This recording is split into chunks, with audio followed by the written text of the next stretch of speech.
friends, Krista here. Thanks for stopping by Books and Jams. I have so many books to talk about today. I'm thrilled to be bringing you my middle grade March TBR and some recommendations that go along with each of the 5 prompts or challenges that Katie and I have decided for 2020. I will be listing all of the books that I talk about with the prompts that they could go with in the description box below. A lot of them overlap, and I'm not gonna put them in multiple categories. I'll just put them in the category that I talk about them here. Let's just get going because I have tons of books to talk about. The first book that I'm going to be reading obviously is The Book of Boy by Katherine Gilbert Murdoch. This is our group pick for the month.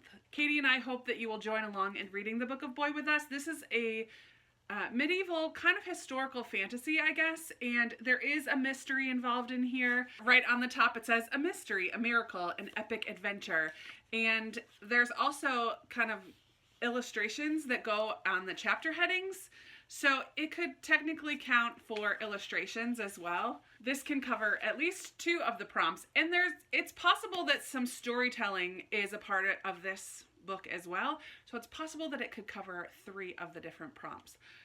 And it takes place in another country. That's 4. This book is a winner. If you're trying to complete all the challenges, you could potentially get 4 of them with this book. I'm not sure about the storytelling, but in this book we follow a young boy who's unnamed. He's just called Boy in the book. I don't know too much of the actual premise of this, so let me just read to you the inside to kind of wet your whistle and hopefully get you excited to read this group read with us. What a fine story this is. For who does not want to read about such things? A boy who can talk to animals, a terrifying, perilous journey full of bravery and daring, knights and bandits and ghosts and thieves, howling wolves, heroic donkeys, and a bag of bones. Lords, ladies, liars, and riches beyond compare, and mysteries and miracles of the sort that concern the living and the dead. Woo-hoo-hoo. I'm so excited. I'm really excited about this book, and I've heard such good things about it, so this is definitely a priority, top priority for my middle grade March TBR. Hope that you'll join in this one.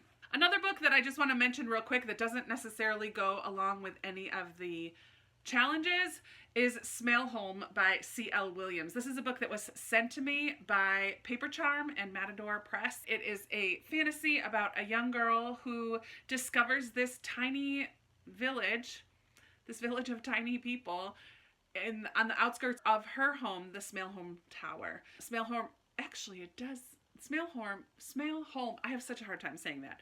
Smale Home is a real place in Scotland, like along the border of England and Scotland. So it is set outside of my country, so it can count for that for me.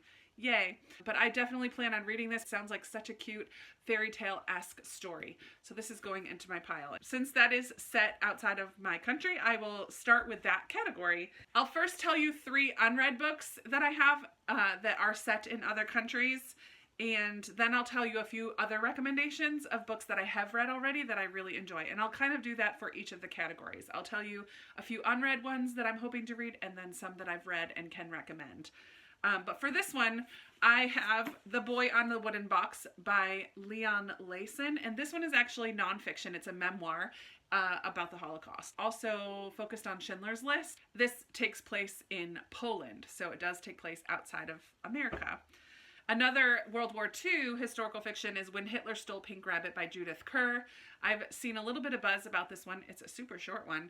And this one takes place in Germany, Switzerland, France, and finally England. So it's about a young girl kind of fleeing, trying to keep ahead of the Nazi party. So I'm really looking forward to this one. It does take place in all of those different countries. And then I'm really looking forward to this one, Escape from Aleppo by N.H. Senzai. This takes place in Syria.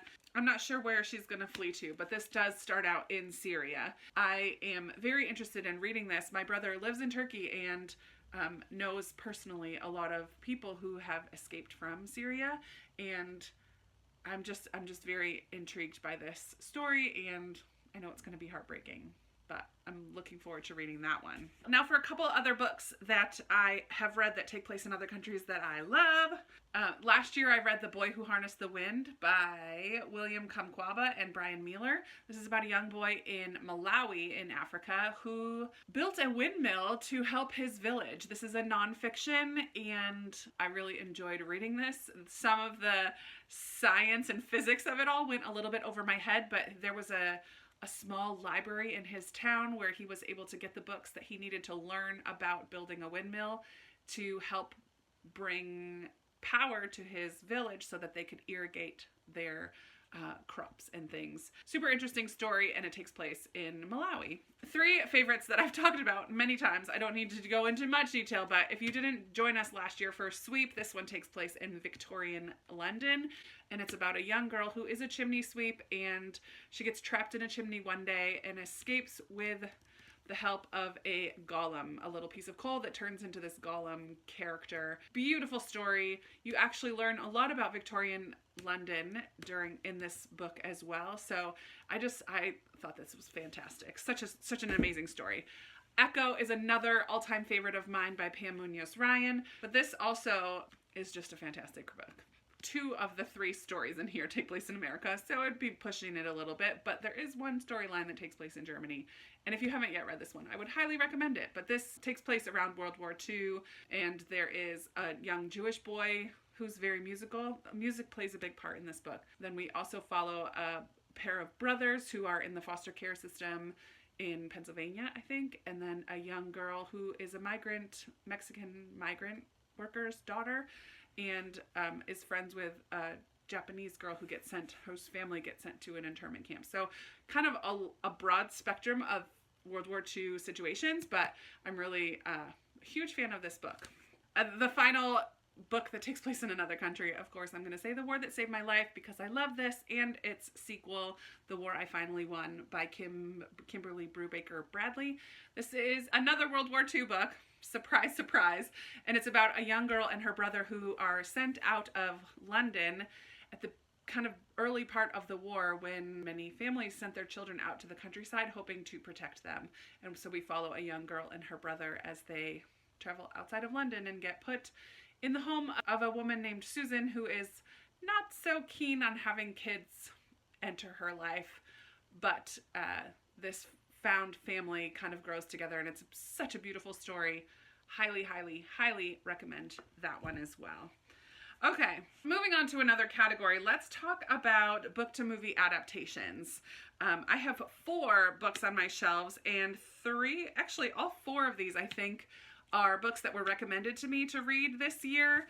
So I'm hoping to get to all 4 of them because I would really like to read all of the middle grade books that were recommended to me at the beginning of the year and knock them all out in March. We'll see if that happens. The first one I have is A Little Princess by Frances Hodgson Burnett. I love The Secret Garden, and I feel like I must have read this one when I was younger, but it's been so long. It's about a young girl who gets put in a home while her dad goes off to war. I'm not even really sure what this story is about. I know that I've seen the movie, the Shirley Temple version, and another one, and I think there's even a newer one now on Netflix. So I'm looking forward to reading this and then watching that adaptation. I have 2 Kate DiCamillo books, and I feel like I probably have read both of these, but they're not marked as read on Goodreads, and I don't know why. So I have Because of Winn-Dixie and The Tale of Despero. I absolutely love Kate DiCamillo, so I'm hoping to read both of them. I know that I've seen the movie of this one. Actually, is Despero a movie? I think it is a movie as well. So hopefully I get to both of those. And finally, another nonfiction is Lion, A Long Way Home by Saru Bradley. This is the young readers edition of this book. I saw this movie before I knew that there was a book of it as well, his memoir. This is about a young man who gets separated from his family in India and ends up being adopted by a couple in Australia. That happens when he's very little, like 4 or 5 years old maybe. And then as a teenage young man or early 20s, he decides to go in search of his birth family, and his adoptive parents support him in that. And it's just his search for his family, and it's a beautiful movie. Broke my heart. The little boy who played him as who played Saru Brierly as a young lad, he broke my heart. I cried buckets. And I'm just really excited to read his memoir, and this is the young reader's edition, like I said.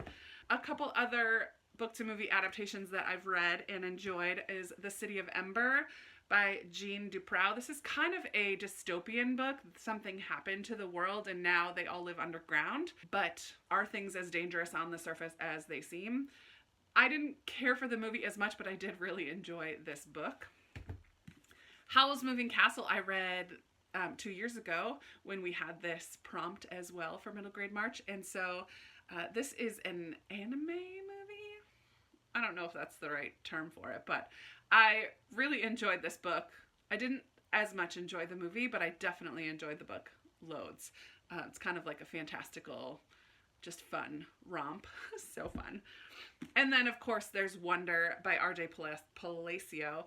And this is about a 5th grade boy who goes to public school for the first time. He has a facial disfigurement, and it's about him navigating life in public school. And he's such a kind and like witty and funny little boy, and has to deal with bullying and making friends outside of his family kind of for the first time, and hit the family dynamics. It's just such a lovely, lovely, lovely story. Absolutely loved it. And the movie is fantastic as well. So, so good. Okay. We still have 3 more categories to go. I need to talk faster. I'll do mysteries next because that's the pile that's next to me. I have a lot of unread mysteries and only one that I could think of that I had read, but I'm sure there are more. The 2 that I'm most interested in reading from my shelves are The Mysterious Benedict Society by Trenton Lee Stewart. I'm a little hesitant to start this because it is quite a big series. There's at least 5 or 6, I think, in this series.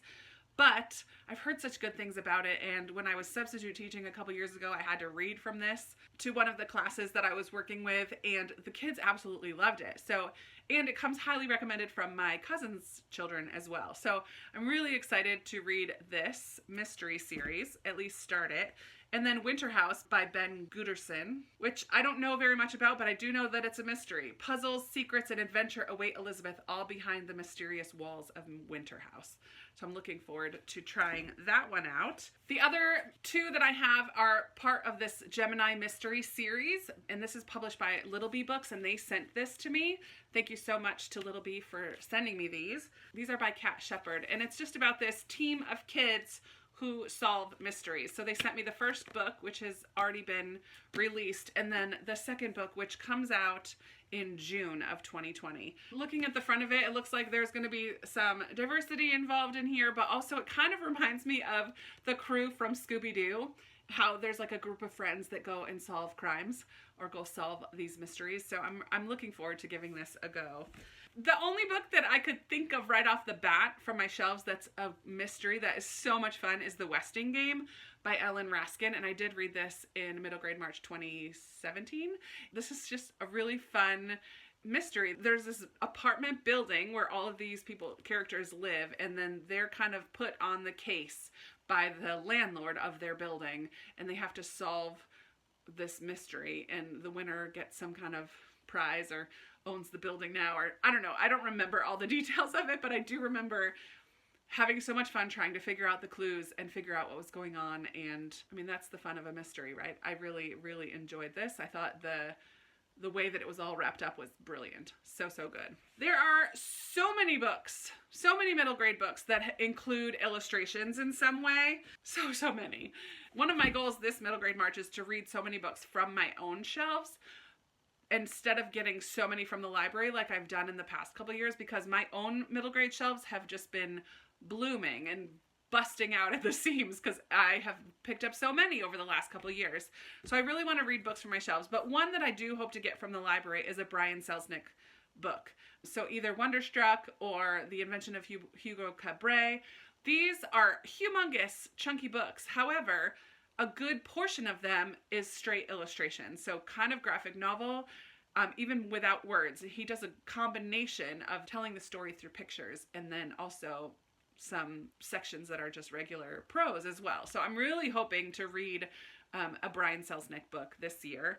But also on my shelves, I have 2 that are from that recommendations pile from the beginning of the year. Kate DiCamillo's Flora and Ulysses. This will be the 3rd Kate DiCamillo if I can get to this one. This does have kind of some full page illustrations in it, along with some, I have heard some mixed things about Flora and Ulysses. Some people question its Newbery win, but I just love Katie Camillo and want to read everything that she's written, so I'm excited to read that one.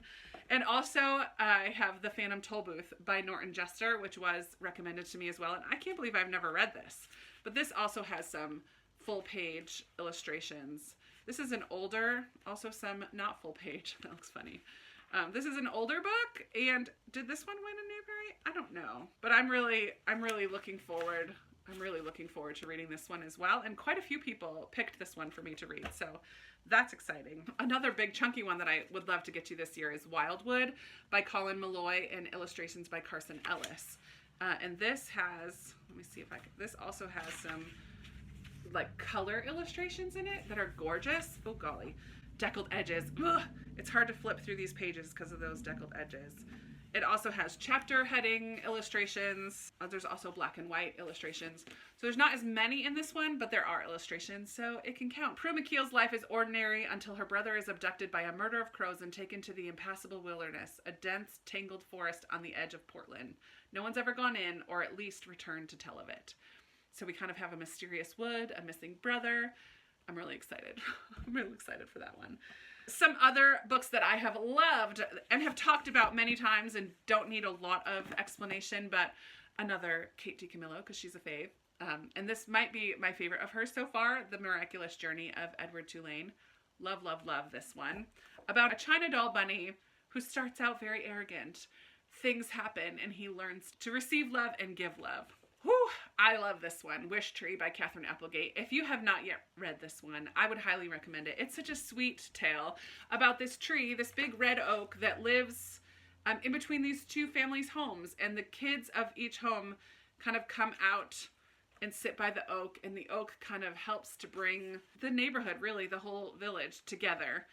It deals with bullying, it deals with immigration, it deals with friendship, and all the animals that live in the tree are a part of the story. It's tender. I laughed. I cried.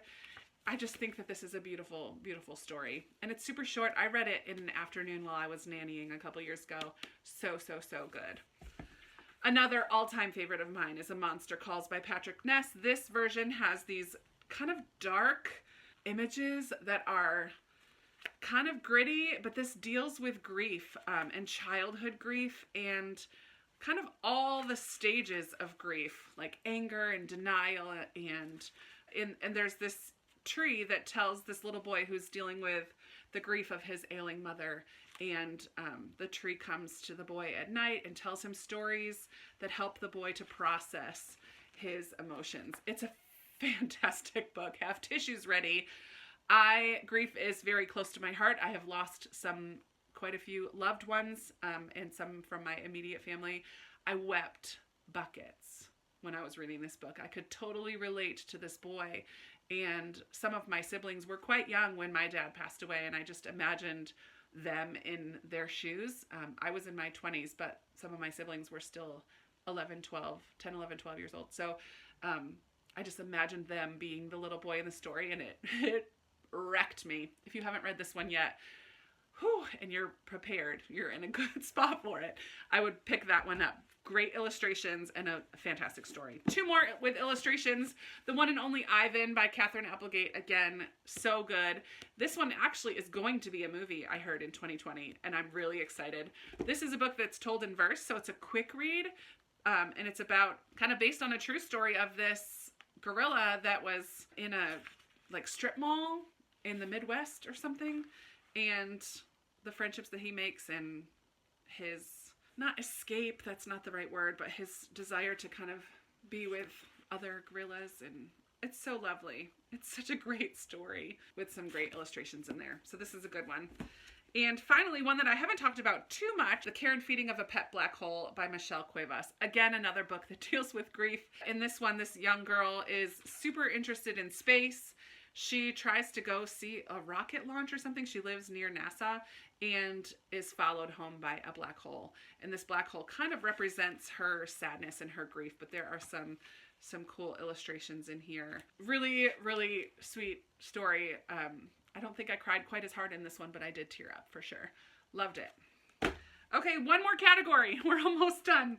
One more category. The last category is books about books or stories. I totally went out of order. That's okay. There's no order. The first one in this category that I really want to read, I'm excited about because it will help me make progress in a series, and that is The Land of Stories, The Enchantress Returns by Chris Colfer. This is book 2 in the series, and in the first book, we follow these two siblings, a brother and sister, who receive this gift of a book from their grandmother, and it's kind of a magical book of fairy tales. They discover that they can enter into the book, into this land of stories, where all of the different fairy tales are kind of represented in this story, and the kids experience meeting all of these characters and the adventures and fun that they have there. So I'm really looking forward to reading that one. A book that I've been wanting to read for the last couple of years, finally picked up my own copy of it. This is Where the Mountain Meets the Moon. I'm really excited about this one. This is by Grace Lynn. This has come highly recommended to me by a couple different librarians and other friends as well. And this one involves Chinese folklore. I believe the grandfather in this story tells his granddaughter some fairy tales from Chinese folklore. And I don't really know much of the plot or the action of this book, but I know that it involves Chinese folklore, and I'm really excited to finally get to it. Fingers crossed. And then I have just 3 more recommendations of books about books or stories. I've already talked about The Land of Stories because I'm going to be reading book 2, but that's a fun series to start if you haven't already. Pages & Co., Tilly and the Book Wanderers by Anna James is a fantastic, fun read where Tilly discovers that her and her family have this ability to bring characters out of books and to travel into books. So Tilly meets some of her favorite characters, like Alice from Alice in Wonderland, the girl from A Little Princess, I can't remember her name, and the lovely Anne from Anne of Green Gables. She sees her grandmother one day talking to Lizzie Bennet. Like, her grandma is good friends with Lizzie Bennet. Fun. This is just sweet and fun. I absolutely love this one. So recommend that for sure. And I believe the second one is out, maybe only in England. I don't know. I purchased that from Book Depository, so I should probably get the second one of these days. And finally, a book that I read last year that deals with stories is Walk Two Moons by Sharon Creech. Salamanca in this book is going on a road trip with her grandparents to track down her mother who went missing, or who went away a couple years ago. And on their road trip, Salamanca tells a story to her grandparents. And in the telling of that story of her neighbor, she is able to process her own thoughts and emotions. This is a fantastic book. It's so, so good. The cover is not so, so good. I've talked about this a few times in the last year, but definitely would recommend this one as well. If I had to prioritize, I think these are the 7 that I'm most excited to read.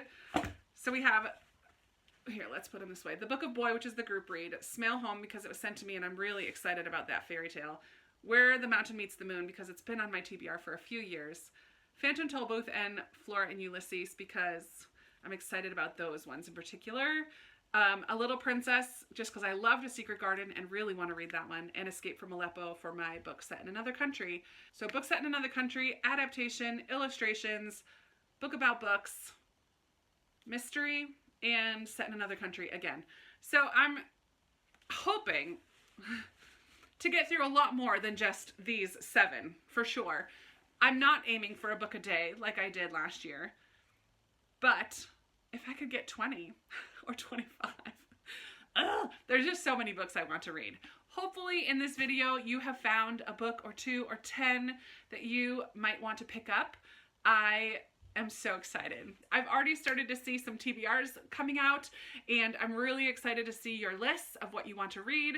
Make sure you use the hashtag Middle Grade March or MGM2020.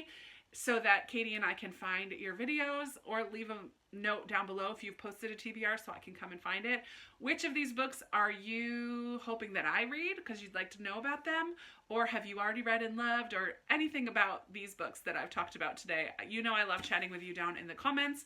I can't wait for Middle Grade March to get going. Congratulations to the winners of the giveaway. We have already gotten in touch with the 4 winners from the Book of Boy, and I will put down in the description below who won so you guys are aware of that. And I think that's everything. Let's chat. Give us a big thumbs up if you're participating in Middle Grade March and you liked some of these recommendations. Subscribe if you haven't already if you want to see more from me, and hit that little bell so you know when I post a new video, because I'm not on a schedule. So if you want to know when I post one, hit the bell, and I'll be talking to you soon in another video. Bye.